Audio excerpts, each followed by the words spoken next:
विद्यार्थी मित्रांनो, आपण इयत्ता 7वीच्या मराठी सुलभ भारती या पाठ्यपुस्तकातील जी 11वी कविता आहे, लेख ही कविता आपण अभ्यासणार आहोत.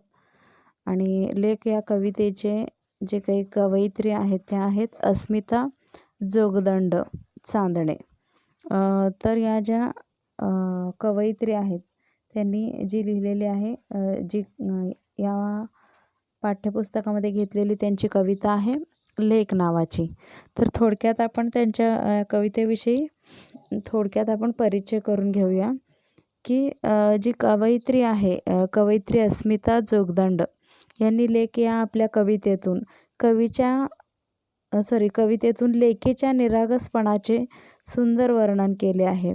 लेकीची विविध रूपे सांगतानाच तिच्या अस्तित्वाने सगळे घर हसरे, प्रसन्न व बोलके होत असल्याचे कवयित्री सांगते. जिच्या हसण्या रुसण्याने घराला म्हणजे जे काही घर असतं ते घराला घर पण राहते, अशा लेकीचे सुयोग्य वर्णन या प्रस्तुत कवितेत कवयित्रीने केलेलं आहे. आता या कवितेच्या नावावरूनच तुमच्या लक्षात येतं की जी काही घरात मुलगी असते म्हणजेच लेक असं म्हटलेलं आहे. तर तिचं जे काही अस्तित्व आहे ते घरासाठी खूप महत्त्वाचं असतं.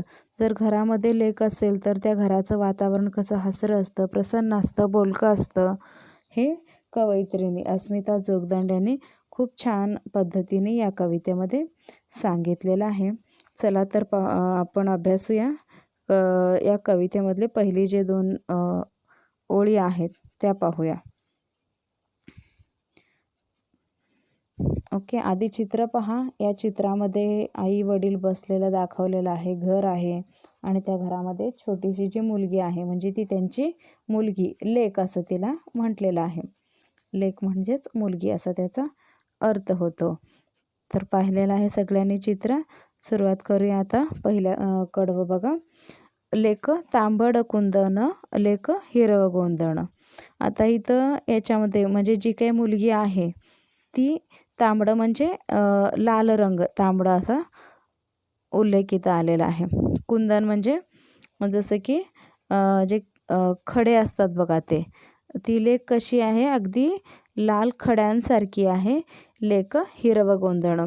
पूर्वीच्या काळामध्ये जे काही कुंकू वगैरे बायका लावायच्या तर त्याच्या खाली गोंदलेलं असायचं, ते गोंधण असायचं. ते हिरव्या रंगाचं असायचं आणि मग ते जे गोंधण असतं ते हिरव्या रंगाचं असतं. लेक ही कशी आहे, एक तांबड्या कुंदनासारखी आहे. लेक ही हिरव्या गोंधणासारखी आहे असं इथं कवयित्री म्हणत आहेत. लेक झाडाची पालवी, लेक हाडाचं चंदन. ही जी लेक आहे ती पालवी म्हणजेच झाडाची पालवी. पालवी माहिती आहे, पालवी म्हणजे झाडाची नुकतीच उमललेली कोवळी पाने म्हणजेच पालवी असा. पालवी या शब्दाचा अर्थ काय होतो, झाडाची नुकतीच उमललेली कोवळी पाने. ओके, म्हणजे ही जी लेक आहे ती झाडाला नवीन जी कोवळी पालवी फुटते, पानं फुटतात हिरवी, तर तशी लेक आहे. आणि लेक काय आहे की हाडाचं चंदन. चंदन माहिती आहे तुम्हाला, चंदन अगदी सुवासिक असतं, त्याप्रमाणे लेक ही चंदनासारखी आहे असं इथं या कडव्यांमध्ये सांगितलेलं आहे. म्हणजेच काय की लेक म्हणजे जणू लाल रत्नाचा खडा आहे. कुंदन म्हणजे रत्न, हिरा माहिती आहे तुम्हाला, लाल रत्नाचा खडा आहे. लेक म्हणजे कायम जवळ राहणारे हिरवे गोंधण आहे. म्हणजे हे गोंधण जे आहे ते आपल्या शरीरावरती म्हणजे जसं की कपाळावरती, हातावरती गोंदलेलं असतं, म्हणजे कायम ते आपल्या सोबत येतं. एकदा गोंदलं की ते जात नाही, म्हणजे मरेपर्यंत ते असंच असतं. म्हणून ते लेक ही कशी आहे की कायम जवळ राहणारे, जसं की हिरवं गोंधण आहे तसं लेक आहे. लेक म्हणजे झाडाला नुकतीच फुटलेली पालवी, म्हणजे जी काही झाडाला नुकतेच फुटलेली पालवी असते त्याप्रमाणे ती लेक आहे. तर लेक म्हणजे साऱ्या घरासाठी झिजणारी आणि घराला सुगंधित करणारी चंदन स्वरूपी सदस्य आहे. जसं की चंदन आपण उगाळतो आणि मग त्यापासून जे काही सुगंध सुटतो बघा, त्याप्रमाणे चंदन हे स्वतः झिजत असतं आणि दुसऱ्यांना सुगंध देत असतं. त्याचप्रमाणे लेकसुद्धा स्वतः झिजणारी आणि आपल्या घराला सुगंधित करणारी चंदन स्वरूपी सदस्य आहे. ती एक घरातली आपल्या चंदनासारखी ती सदस्य आहे, असं इथं कवयित्री म्हणत आहेत. लेक असता मनाची सारी काळजी मिटते, लेक असता घराची रोज समई पेटते. म्हणजे काळजी या शब्दाचा अर्थ आहे चिंता. जर घरात असेल तर मनाची जी काही काळजी आहे ती मिटते किंवा तिच्यामुळं घरचं सगळं वातावरण आनंदी असतं आणि त्यामुळं काय होतं की जी काही काळजी वाटत असते ती पूर्ण काळजी मिटते. लेक असता घराची रोज समई पेटते. जी काही समई वगैरे म्हणजे दिवाबत्ती समईने जसा काही प्रकाश पडत असतो त्याप्रमाणे लेकीमुळे सगळीकडे असं वाटत असतं की वातावरण प्रकाशमय आहे असं वाटत असतं. म्हणजेच काय की लेक मनात सतत आनंद असते, तिच्या अस्तित्वाने सगळी चिंता दूर होते. लेक घरात असली की रोज समई तेवत असल्याचा भास होतो. म्हणजे जसं की देव्हाऱ्याजवळ समई तेवत असते, आपलं मन प्रसन्न होतं, सगळीकडे उजेड पसरलेला असतो. त्याचप्रमाणे जर लेक घरामध्ये, मुलगी घरामध्ये असेल तर अगदी असा भास होतो की समई आपल्या इथे तेवत आहे असा भास होतो. तिच्या असण्याने घर प्रकाशमान होते, म्हणजे घरामध्ये प्रकाश पसरलेला आहे असं आपल्याला वाटत असतं, भास होतो आणि ती खरोखरच ती घराला प्रकाशमय करणारी सदस्य आहे. लेक ही प्रत्येकाच्या घरामध्ये सुद्धा मुली असले की घर कसं हसरं वाटतं, आनंदी वाटतं, अगदी ताजंतवानं त्या घरामध्ये वाटत असतं. म्हणूनच इथं कवयित्रीने सांगितलेलं आहे की लेक असता मनाची सारी काळजी मिटते. जर मुलगी घरात असेल तर सगळ्यांची काळजी मिटते. लेक असता घराची रोज समई पेटते. जसं की इथं तुम्हाला सांगितलेलं आहे की की तिच्या अस्तित्वाने सगळी चिंता दूर होते. लेक जर घरात असेल तर रोज समई तेवत असल्याचा आपल्याला भास होतो. म्हणजेच काय की तिच्या असण्याने घर प्रकाशमान होते असं इथं कवयित्री सांगत आहेत. लेक नसता घरात आस लागते उरास. म्हणजे जसं की जर घरामध्ये मुलगी नसेल तर मनाला आस लागते की बाबा वेळ जागीच थांबते आणि मनही उदास. जर घरात मुलगी नसेल, आस असणे म्हणजे एखाद्या गोष्टीची तीव्र इच्छा होणे. आस म्हणजे इच्छा, की मनाला इच्छा लागते. लेक घरामध्ये नसेल तर जी काही वेळ पण आहे ती असं वाटतं की वेळ पण जागेवरच थांबलेला आहे, वेळ पुढे जात नाही आणि आपलं मनसुद्धा उदास होतं. जसं की लेक घरात नसली की मात्र तिची ओढ लागून राहते मनाला आणि वेळ ही असं वाटत असते की वेळ ही जागीच थांबलेली आहे. आपण म्हणतो ना वेळच जाईना गेलेला आहे, वेळ जाईना, करमत नाही आहे. त्याप्रमाणे जर लेक घरामध्ये नसेल तर तिची मनाला ओढ लागून राहते आणि असं वाटते की वेळ ही जागीच थांबलेली आहे आणि आपलं मनसुद्धा उदास होतं. मन उदास होते असं इथं कवयित्री म्हणत आहे. ओके. अशी चिमणी बोल की साऱ्या घरात हसते. आणि मग जसं की चिमणी चिव चिव चिव चिव करत असते तशी ती मुलगी दिवसभर घरात सगळ्यांशी बोलते, हसते, खेळते. त्यामुळं ते घर बोलकं वाटत असतं. म्हणून इथं कवयित्री म्हणत आहेत की अशी चिमणी बोल की साऱ्या घरात हसते, थोडे रागावले तरी मग रुसून बसते. अशी ही बोलकी चिमणी सगळ्या घरामध्ये ती हसत असते, साऱ्या घरामध्ये. आणि जरी तिला कोणी थोडंसं रागावलं तर ती काय करते की रुसून बसते आणि मग तिचा रुसवा काढण्यासाठी सगळेजण तिच्या मागे असतात घरामध्ये.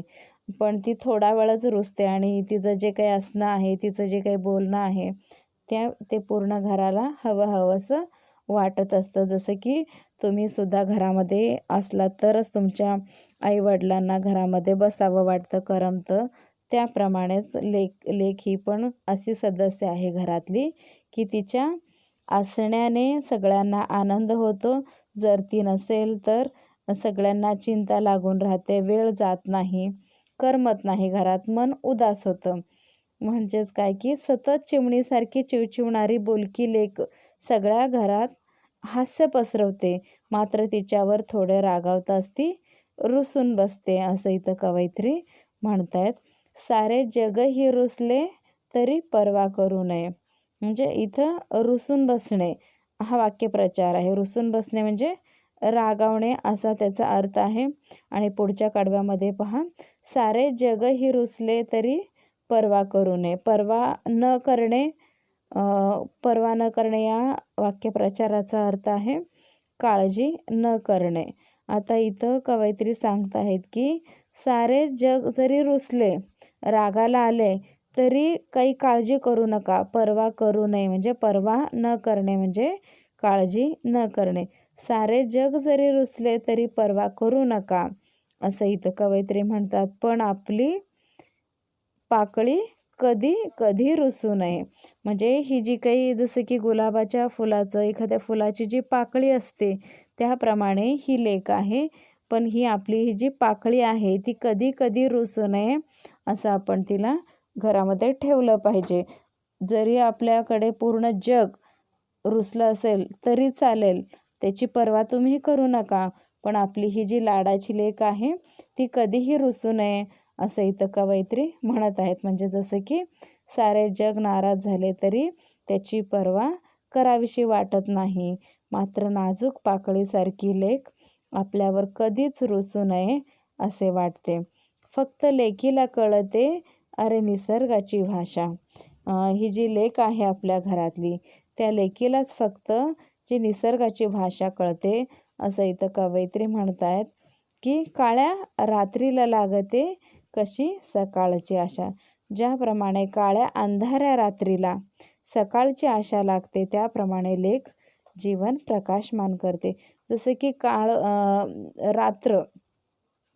रात्रीनंतर जेव्हा दिवस उजाडतो, सकाळ होते म्हणजे प्रकाश पडतो. अंधारानंतर प्रकाश म्हणजे सकाळची ओढ असते, आपल्याला आशा असते. संध्याकाळी रात्र असते, अंधार असतो, काळोख असतो सगळीकडे.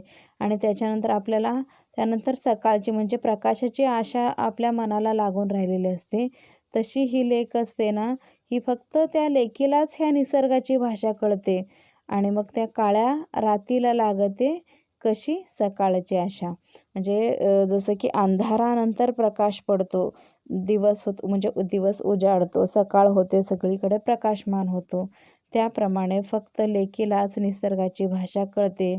ज्याप्रमाणे काळ्या अंधाऱ्या रात्रीला सकाळची आशा लागते, त्याप्रमाणे लेक ही जसं की रात्रीनंतर दिवस म्हणजे प्रकाशमान होतो, दिवस उजाडतो, सगळीकडे प्रकाशमान होतो, त्याप्रमाणे लेक ही काय आहे, त्या घरासाठी अगदी सगळ्यांचं जीवन प्रकाशमान करते. म्हणून इथं कवयित्री म्हणत आहेत की फक्त लेकीला कळते अरे निसर्गाची भाषा, काळ्या रात्रीला लागते कशी सकाळची आशा. अशा पद्धतीनं खूप सुंदर रीतीने कवयित्री अस्मिता जोगदंडे यांनी लेख ही कविता आपल्या ज्या पाठ्यपुस्तकामध्ये दिलेली आहे ती आपण अभ्यासलेली आहे. धन्यवाद.